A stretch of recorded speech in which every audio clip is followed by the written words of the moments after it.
하나님 말씀 창세기 2장입니다. 창세기 2장 1절에서 끝까지 말씀 교독합니다. 1절 말씀 제가 먼저 받들어 봉독드립니다. 천지와 만물이 다 이루니라.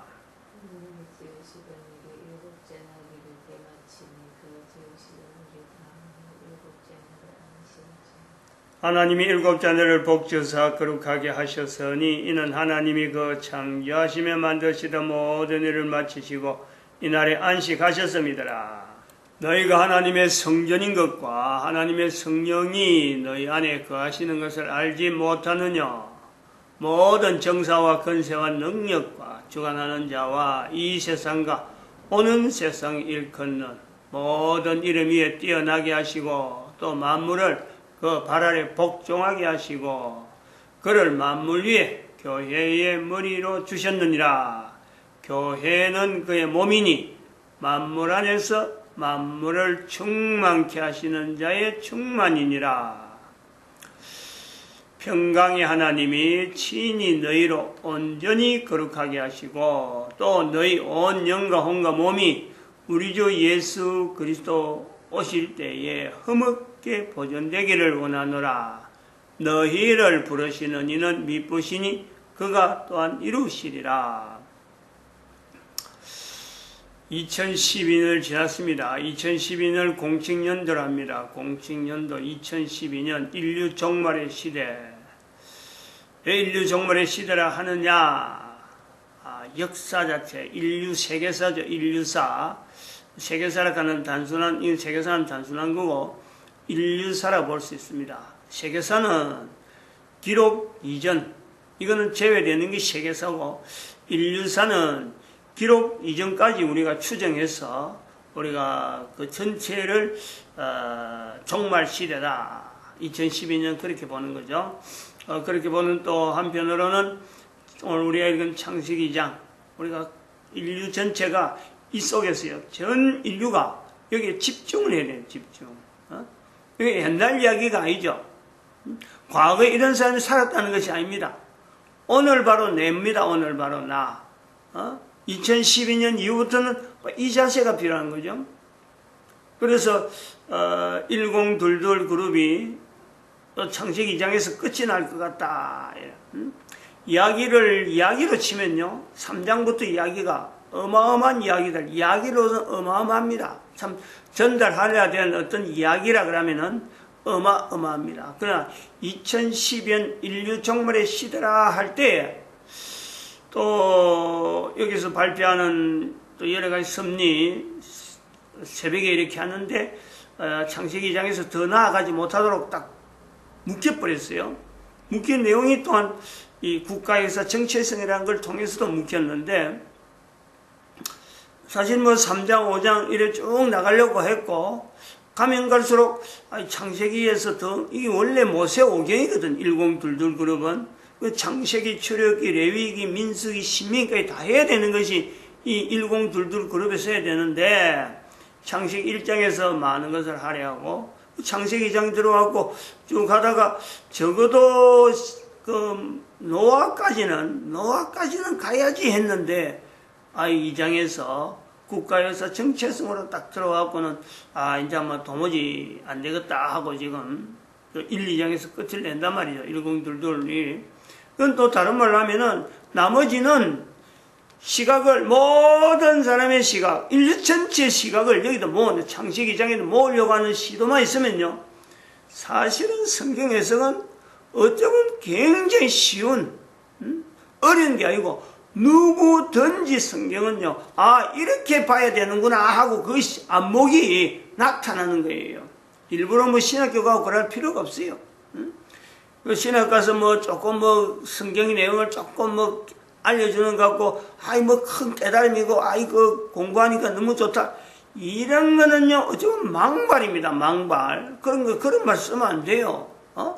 이미 전해낸 지가 언젠데, 기록된 지가 언젠데 이게 수천 년 전에 기록된 내용을 2000년부터 또 2000년 전부터는 좀 더 구체적으로 해서 하나님이 직접 오셔서 보여준 거고 예수님께서 이렇다라는 것이 지금 2000년간 알려져 있는데 아직도 그걸 몰라가지고 뭔가 세상을 듣다, 성경을 보니까 세상을 듣다. 이거는요 어떻게 된 거야? 우리가 생각할 때 성령님을 부인하지 말라 그랬는데 이 성령님에 대한 이 인식이 너희가 하나님의 성전인 것과 하나님의 성령이 너희 안에 있는 것을 알지 못하느냐? 2000년 전에 표현을 한 거래. 2000년 전에. 근데 성경을 아직도 말이야 내용을 모르고 또 교회 안에 있는 사람이 성경 공부한다 하는 그런 데서 하나를 뭐 턱 듣고는 이야 이거 뭐 대단하다 망발이라는 거예요. 그거는 앞으로는 그러면 안 된다는 거지. 2012년부터 성경 외에는 어떤 내용도요, 어떤 책도, 어떤 자료도 우리가 인류가 살아가는 모든 활동이나 개인도 마찬가지고 가정생활도 마찬가지고 기준서가 없어요. 기준서. 다시 말하면 모델이라면 모델이기도 하지만 한편으로는 그 어떤 증거 자료 이런 생활하면 이렇게 된다라고 분명한 어떤 제시하는 건요 성경 외에는 없어요. 성경을 통해서 그래 읽다가 이 성경이 단순한 성경이 아니고 기록이 단순한 기록이 아니고 이것이 하나님의 말씀이구나. 이것이 예수님이 이 땅에 오신 바로 그 하나님 그분이 나에게 말씀하시는구나. 이렇게 받아들여야 돼요. 이렇게 우리가 그렇게 하라고 지금 2012년 인류 종말의 시대라라고 이야기하는 거지. 뭐 새로운 이론을 이야기하려는 건 아니에요. 왜냐하면 예수님이 지금 곧 오시잖아요. 예수님이 곧 오시는 것에 모든 인류가 집중을 해야 된다 이거죠. 모든 인류가. 특히 이런 걸 갖고 국가에서 정치에서 갖고 이야기한 내용도 바로 그런 부분을 지향하는 거죠. 역사. 국가 역사. 이야기를 할까 뭐 어느 부분의 역사를 끄집어내서 이게 국가 역사다. 국사는 어디고 세계사는 어디다. 기록이 있고 난 뒤에 국사고 기록이 있고 난 뒤에 기록물이 있고 난 뒤에 그걸 세계사가 되는 거죠. 그럼 기록물이라고 하는 이 내용, 기록물 이전의 내용은 도대체 어디까지 추정하느냐? 무엇을 근거해서 기록물 이전으로 가야 되느냐? 이거 아무도 지금 어떻게 대답을 못하는 거죠. 기록물만 갖고 역사, 인류사 쌓고 하는데 기록물 이전에는 도대체 뭐냐? 언어라고 하는 우리가 쓰고 있는 언어가 있잖아요. 언어요. 창세기 1장에도 나오는 말씀. 태초에 하나님이 천지를 창조하시니라. 언어라는 것이 있다니. 언어라. 그 언어 중에서 전 세계 수많은 언어 중에서 모든 언어가 가지는 공통적인 내용이 있는가 하면은 유일하게 다른 언어가 있잖아요. 유일하게 다른 언어. 모든 언어는요, 표현되어지는 문자로 쓰는, 문자란 말이에요. 문자 형태로 되어지는 언어라 하면은, 유일하게 대한민국에서는 한글은 표현이 아니고 표음입니다. 표음. 표음이란 말이에요. 사람이 내는 음성을 가지고 글자로 만드는 것이, 이것이 한글이라. 이런 것이 지금 현재 대한민국 사람들이 남쪽, 북쪽, 만주까지, 또 중국 안에도, 쓰고 있는 이런 상황에 대한민국 사람들이 역사라고 하는 이 내용을, 역사에 대해서 대한민국 역사가 지금 얼마나 지금 왜곡되고 있는데도 불구하고 그 왜곡된 편에 서가지고 현재 그 문재인 대통령이 대통령이라고 하는 그거 하나만 얼마나 허울 뿐이고 또 얼마나 그 참 보잘것없어요. 대통령이라고 대한민국 국민들이 모든 힘을 다져서 외국의 순방까지 보내는 이런 경비를 대한민국 국민들이 그냥 꼬다라시 지금 대한민국 대통령이니까 그 권위를 다 인정하고 보내놨는데 전 세계 해외 순방하고 돌아다니는 거는 참 집권 2년 동안 되어지면서 마치 뭐 해외 여행하듯이 막 순방하고 다니면서 나타난 내용은 들려오는 내용은 순방하고 돌아오는 내용은 얼마나 비참한 내용이 많이 들어와요. 얼마나 비참합니까? 그런데도 그걸 지지한다는 거예요. 너무너무 이상한 거 아니에요? 너무너무 대한민국이. 대한민국에 있다가는 국민들의 그 소양이 대한민국의 역사가 어떻게 걸어왔는데 저런 사람이 대통령 된 것에서 우리가 분개하지 않는 이런 자세, 지지하는 이런 자세. 인터넷으로 리서치 이 여론조사라고 하는 이름 가지고 나오는 그 표현들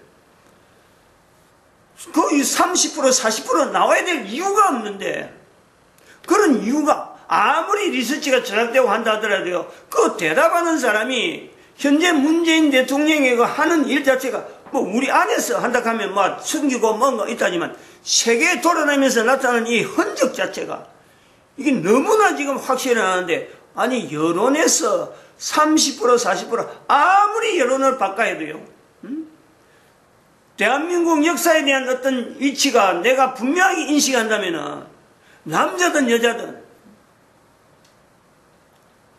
여론이 그래 나올 수가 없어요. 10% 이하로, 두 자리 숫자 이하로 나와야 되는 게 정상이죠. 두 자리 숫자 95% 가는 게 있어요. 95%. 이 시그마 안에가 95%인데 적어도 2시그마 1시그마 90, 그러니까 2시그마 밖에 요거는 어떻게 될지 모르겠다. 또 별개라고 하는 요소가 있어요. 95%까지 하고 나머지 1시그마 정도는 또 불량률에 대해서 어쩔 수 없는 불량률, 아주 초기에 우리가 뭔가 잡아갈 적에, 생산물을 잡아갈 적에 새로 적어도 95%까지는 우리가 이 기준을 해서 나간다. 이때 되면 이제 정상으로 가동을 본다. 이런 것이 있어요. 생산물에서 99.5%까지 하면 이거는 이제 3시그마인데, 이거는 나름대로 안정된 어떤 생산물이다 하고 하는 건데, 이 95%라고 하는 이 내용 안에만 들어가도 우리 역사, 우리 현재 우리 사람들이 대한민국 역사에 대해서, 아니 문재인 대통령을 보니까 우리가 지금 현재 국가가 존재하는 것만 해도 이게 신기한 거예요. 이런 자세가 있어야 돼요. 이런 자세가. 그러면은 우리나라의 역사가 어떠한 건가? 우리가 지금까지 5천년이라고 이야기했는데, 문재인 대통령 같은 사람이 우리나라에 있었다면은 5천년이 있었을까? 어림도 없는 거 아니에요. 어림도 없는 거. 적어도 하나만 비교해야 돼요. 이 분명히 나오는 내용인데, 지지율이 문재인 대통령 이름만 나오도 이거는 무조건 부정해야 될 그런 위치인데, 지지율이 여론이 아무리 나쁘게 조작한다 하더라도 두 자리 숫자 이상 나온다는 건요, 이거는 대한민국 국민 자체가 회개를 해야 돼요. 회개를. 하나님께서 지금 우리나라의 역사에 어마어마한 어떤 관계, 간섭, 섭리, 이게 엄청난 내용으로 있는데, 왜 아침에 이런 이야기로 넘어간지 모르겠네요. 분해져. 그런 소리를 들으면은, 국가에서 정치에서 이야기해 성경을 근거해서, 참 대한민국 역사가 지금 여기 연결되어 있다고 지금 잡아가는데, 한글이라 하는 이 내용도 이제 그런 자리가 있단 말이죠. 창세기 1장 할 때도 벌써 이야기했어요. 한글이라 하는 내용. 특이하다. 창세기 2장에서도 많이 다룬 걸 보는데, 초기에 이 대한민국이라 하는 이 위치는 그냥 만만한 위치가 아니란 말이죠. 이스라엘이 2500년 역사 마칠 때 1945년, 그 1945년 대한민국의 해방, 1945년 유엔, 이 세 가지가 결합돼 가지고 2012년 인류 종말의 시대라 라고 하는 이런 일이 있단 말이죠.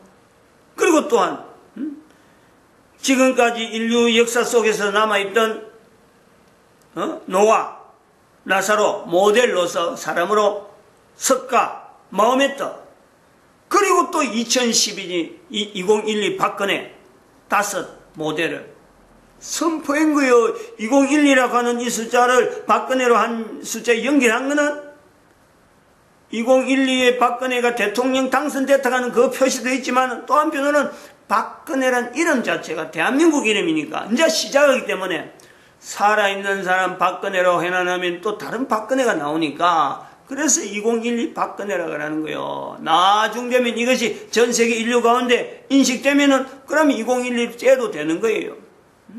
지금은 그렇다. 살아있는 사람이니까 지금 구분하기 위해서 다른 아무 사람이나 뭐 끼들지 않도록 그래서 표현하는 2012란 장치죠. 역사라 그러면은 뭐 아주 복잡한 거고, 역사라 하면 아주 골치 아픈 것인데, 역사는 다른 게 아니라 역사. 히스토리야, 히스토리. 이야기야, 이야기. 누구에 대한 이야기냐? 그에 대한 이야기라 하는 것이 히스토리, 역사. 그런 건 역사 속에도 두 가지 종류가 있다. 시간대 속에서 사건을 중심해서 어떤 역사, 그의 발걸음, 이래 어는가 하면 또 크로니컬스라는 성경에 있는 크로니컬스라는 것이 있어요. 시간을 초월하는 거예요, 시간을. 즉, 해석을 통해서, 과거에 있던 역사가 오늘 나 있는 역사로 같이 봐준 이것이요, 크로니컬스거든. 시간이라는 개념을 빼버리고 해석에 대해서 바로 그것이 현장 자체에서 내가 바로 들어가든지 그 사건이 내한테 오든지 그런 것이 바로 크로니컬스라 하는 이 개념. 우리가 역대기라 하는, 우리가 성경에 번역하는 것은 역대기라, 역대기. 역대기 맞나? 역대기 아니고 맞나? 사무엘서 역대기지. 역대기 나타나는 상하가, 역대기 상하에 있는 내용이 크로니컬스죠. 오늘 이 이야기가 왜 이렇게 나와버렸나? 사실은 이 3.1운동에 대한, 왜 3.1운동이, 그 당시 있었느냐. 일본의 위치가 어떤 위치냐. 요걸 우리가, 정확하게, 구분해야 돼요. 현재 일본의 위치. 우리가 아무리 한일 감정, 그다음에 또 일본이 인진해는 자꾸 막 이래 하더라도, 이거는 일본이라고 하는 이 나라 자체가 가지고 있는 섬나라면서, 지진대 위에, 태평양 지진대라고 하는, 이 지진대가 있잖아요. 그것으로 나타난 이 사건, 위치 섬, 그리고 대한민국은 일본을 통해서 자연이라고 하는 환경에서 어마어마한 혜택을 받고 있는 이 내용을 반드시 우리가 인지를 해야 되는 거예요. 대한민국 남쪽에 호남 지역이 있어갖고 그 평야가 있은 것처럼, 평야 지역에 있어갖고 대한민국을 지금 현재 3등분으로 나누고 있는 이 요소는요, 어쩔 수 없는 지형적인 대한민국의 어떤 위치, 그걸요, 대한민국 사람이 받아들여야 된다면은, 지금 현재 남한이라는 내용을 가지고 있으면서도 이 동서가 분리되어 있는 이 내용을 받아들여야 된다면은, 일본이라고 하는 지형적인, 만약에 일본이 없었다. 우리가 대한민국만 지금 한쪽에 번도나 있다. 이건 마치 베트남처럼, 한번 생각을 해봐요. 대한민국이 베트남보다 더하죠. 지금 삼면이 바다가 되니까. 우리가 지금 이런 어떤 문화, 나름대로 이런 안정된 어떤, 사회환경, 전 세계에서 가장 질서가요. 그래도 대한민국이 가장 완벽하다 할 정도로요. 질서가 안정돼요. 이런 질서 있는 사회가 될까? 이거 우리가 생각도 안 했을 거 아니에요.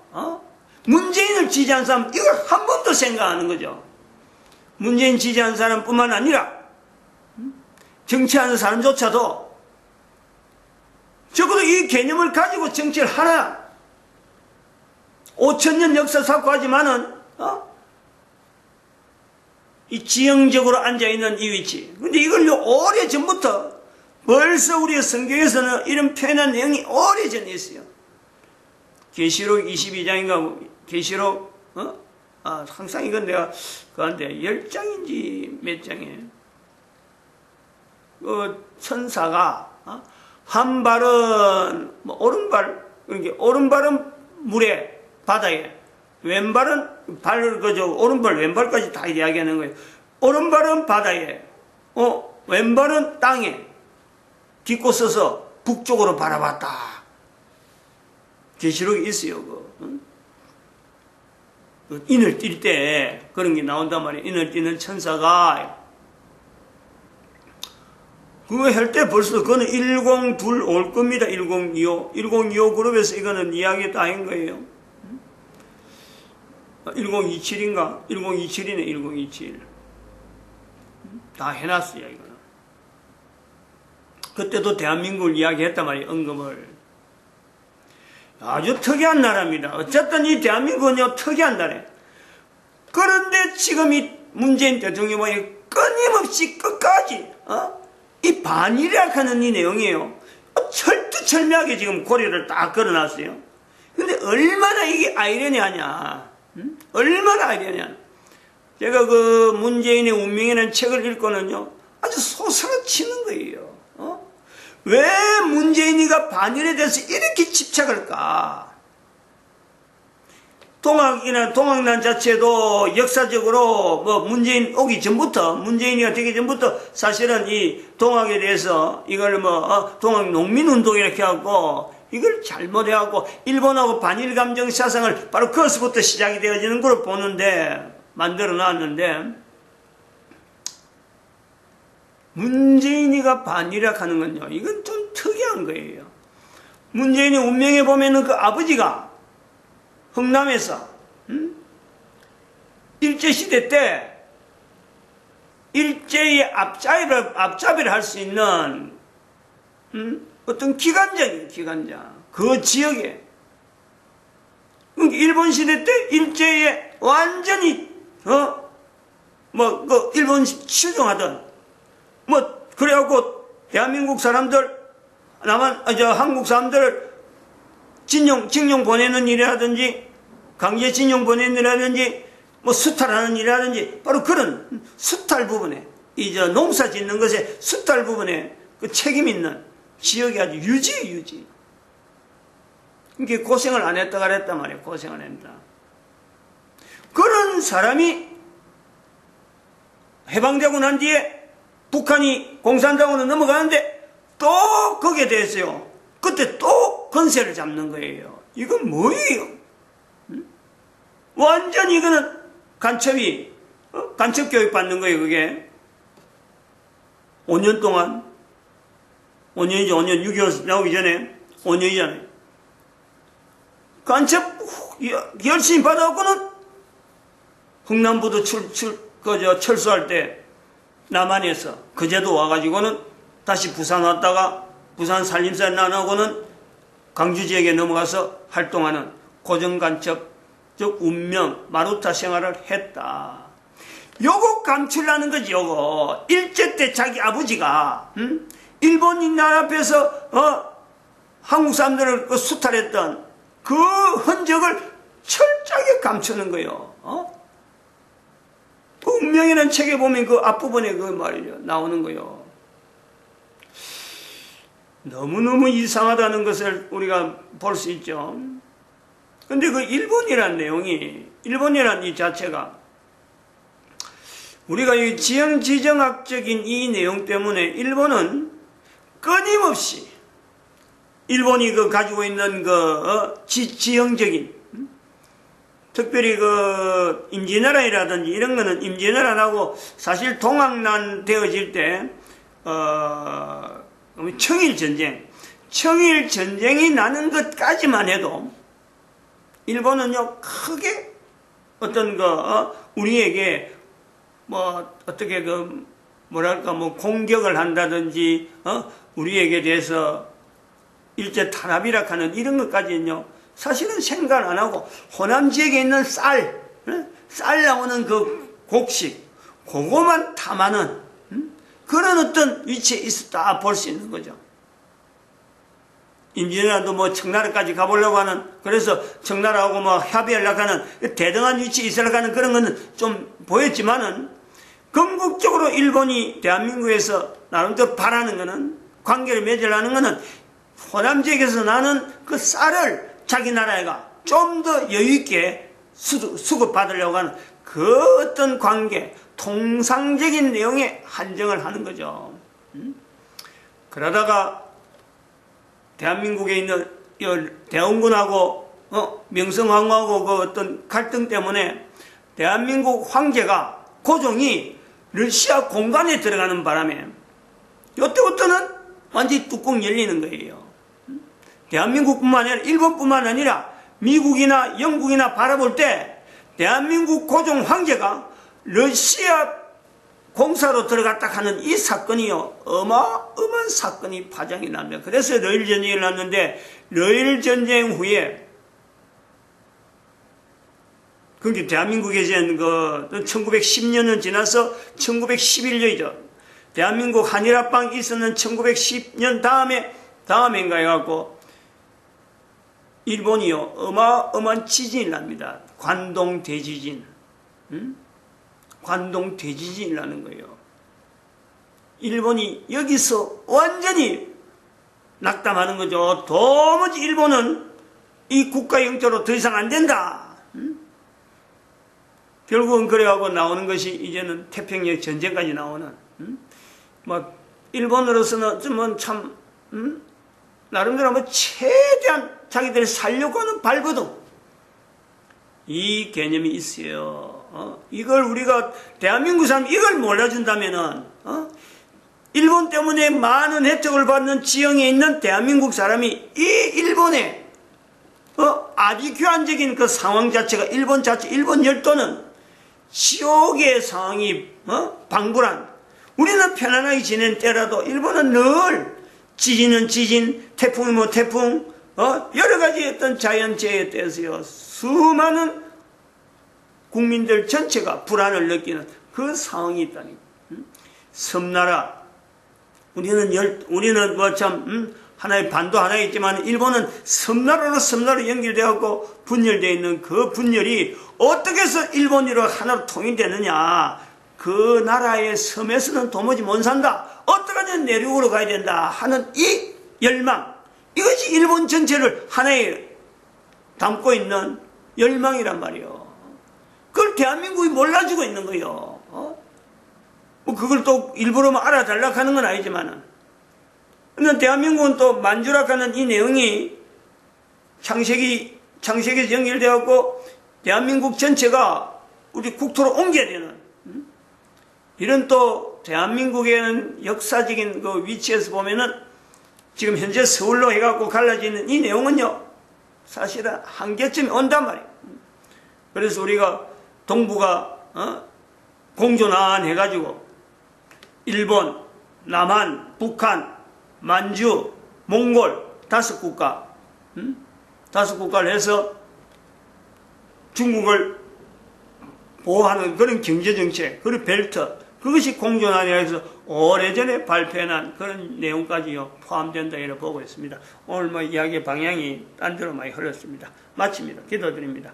할렐루야. 함께 하시